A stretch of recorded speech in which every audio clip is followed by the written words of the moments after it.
युग प्रधान आचार्य श्री महाश्रमण जी को वंदन।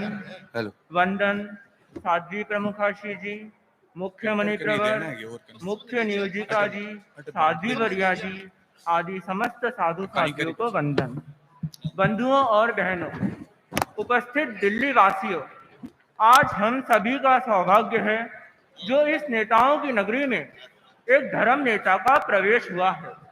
एक ऐसे धर्म नेता जिन्होंने मानव मानव को मानवता का पाठ सिखाया है, जिन्होंने मानवता के लिए अनेक क्रांतिकारी कदम उठाए हैं। अफ्रीका की बात है, एक बार अफ्रीका के एक आदिवासी इलाके में एक शहरी लड़का आदिवासी बच्चों के साथ खेल रहा था। खेलते खेलते उसने फलों से भरी एक टोकरी पेड़ के नीचे रख दी और उन बच्चों से बोला कि जो इसे सबसे पहले उठाएगा सारे के सारे फल उसके हो जाएंगे। सभी बच्चे एक साथ एक दूसरे का हाथ पकड़ के उबंतु शब्द कहते हुए उस टोकरी को उठा लिए और मिल बांट के खाने लगे।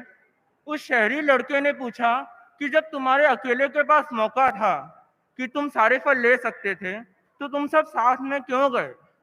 उन बच्चों ने उत्तर दिया, उबंतु यानी मैं इसलिए हूं क्योंकि हम हैं। तत्व का इस ज्ञान का बोध आचार्य श्री ने अपनी यात्रा में दिया, जनमानस को यह विचार करने के लिए प्रेरित किया।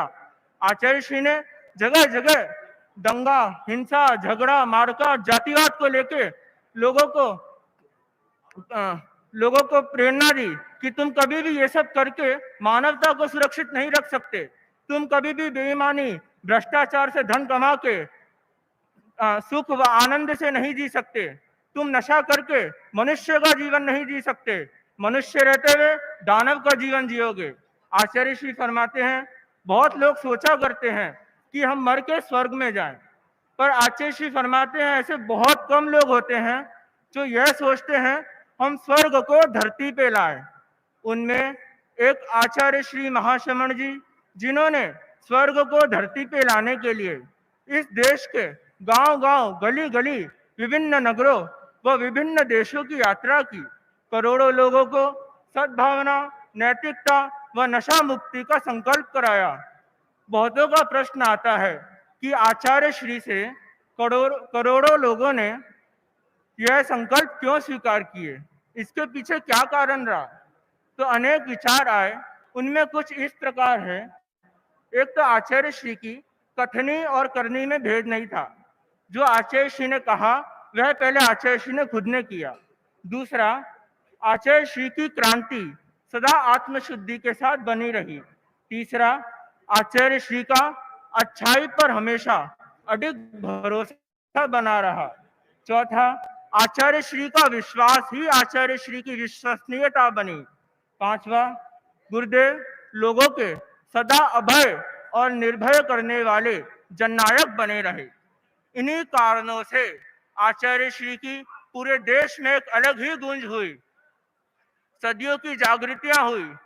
आचार्य श्री जन जन के नेता बने। करोड़ों लोगों ने पहली बार ऐसा नेता देखा। आज जैन बंधुओं का भी सौभाग्य है जो उन्हें एक ऐसे जैनाचार्य मिले, एक ऐसे जैनाचार्य जिन्होंने जन जन को जैन धर्म से परिचित किया, जिन्होंने जनता को जैन धर्म के प्रति सकारात्मक दृष्टिकोण से सोचने का प्रयास करवाया, जिन्होंने भारत के पूर्व से पश्चिम, उत्तर से दक्षिण तक जैन जैन ध्वज के साथ यात्रा की।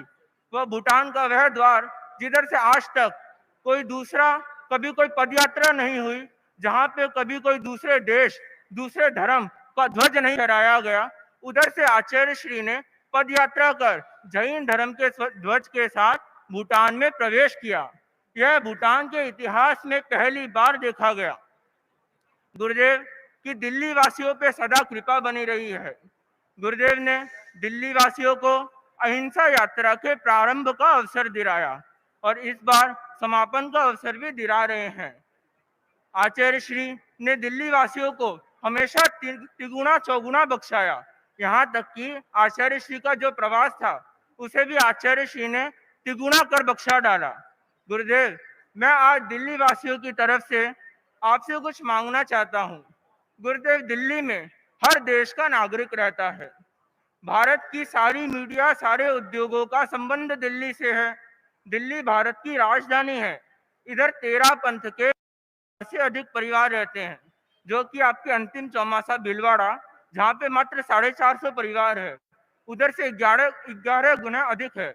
वह अहिंसा यात्रा के प्रथम चौमासा विराटनगर, जहाँ पे मात्र 300 परिवार है, उधर से 16 गुना अधिक है। गुरुदेव, जब यह 300 परिवार वाला, 450 परिवार वाला क्षेत्र आपके चौमासा के योग्य बन सकता है, तो यह तो दिल्ली का है। यहाँ पे 5,000 परिवार है। यह तो आपके 15-16 चौमासों का पात्र बनता है।